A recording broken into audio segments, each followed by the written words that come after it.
Self-attention is the engine inside every modern language model, and being able to explain it cleanly out loud is table stakes for a serious ML systems role. It's also the thing an interviewer reaches for first, because how you describe it reveals how deeply you really understand the architecture. So let's start where they start, with what attention is actually doing. Forget the equations for a second. In plain language, what does self-attention actually compute? And what are the queries, keys, and values each doing? Take about 10 seconds to think.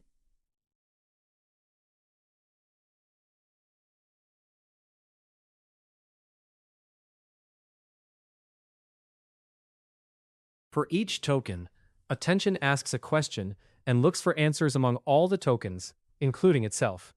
The query is what this token is looking for. Each token also exposes a key, which advertises what it offers, and a value, the information it will hand over. To build one token's new representation, you compare its query against every key to get a relevance score. Turn those scores into weights that add up to 1, then take a weighted blend of the values.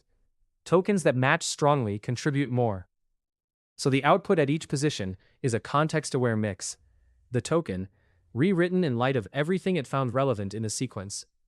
Stack that across many heads and layers, and the model can route information between any two positions. You mentioned comparing queries and keys.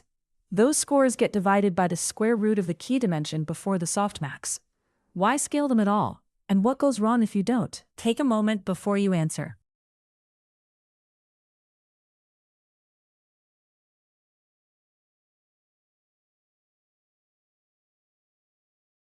The raw score is a dot product over the key dimension, so as that dimension grows, the scores grow too. Large vectors produce large dot products. Feed very large scores straight into the softmax, and it saturates. Almost all the weight collapses onto one token, and the rest get essentially zero. That's bad two ways. The attention becomes brittle and peaky instead of blending information, and the gradient through a saturated softmax is tiny, so learning stalls. Dividing by the square root of the dimension keeps the scores in a sane range as you scale the model up, so the softmax stays smooth and trainable. It's a normalization trick, not a modeling choice. Without it, wider or deeper models get much harder to train. Let's stay on that softmax. What is the softmax itself buying you here? Suppose someone proposed dropping it and just using the raw scores as the weights. What would break? Take 10 seconds here.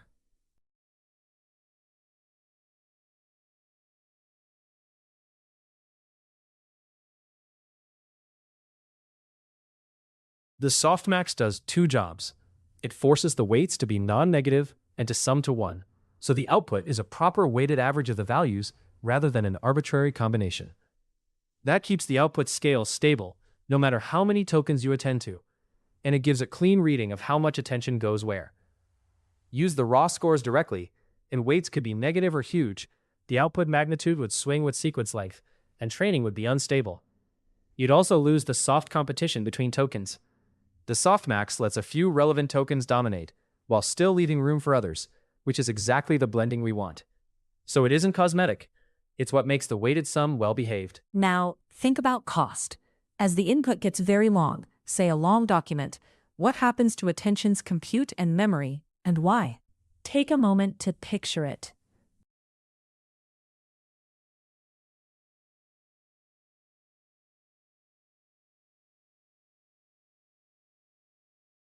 The expensive part is that every token attends to every other token, so you form a score for all pairs. That work grows with the square of the sequence length. Double the length, and you roughly quadruple the comparisons and the memory for that score matrix. The value projections grow only linearly, so for long inputs, the all-pair step dominates. On top of the compute, the attention scores themselves are a big chunk of memory traffic, which is often the real bottleneck on the hardware.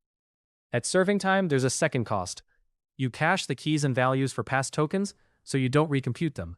And that cache grows with both length and batch size.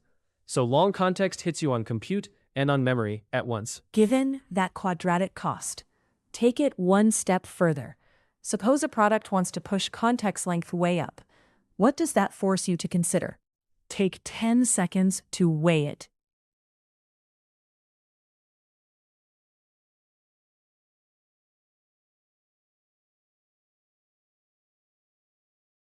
First, I'd split the two problems: the quadratic compute of all pairs attention, and the memory of the growing key-value cache.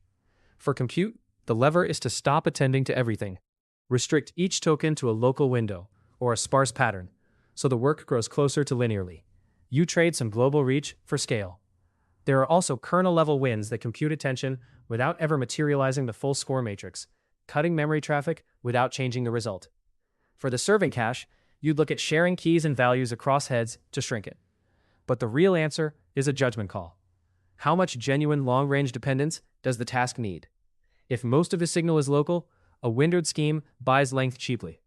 If it's truly global, you either pay for it or rethink the framing. So, to tie it off, attention lets every token look at every other token, score how relevant each one is, and pull in a blend of their values, scaled so training stays stable. The catch is that all pairs comparison grows with the square of the length, which is why long context gets expensive. Hold those two ideas together, and you understand both the power and the price. If this kind of prep helps, like this episode, share it with someone who's interviewing, and subscribe to Interview on Your Way. More and better questions are on the way.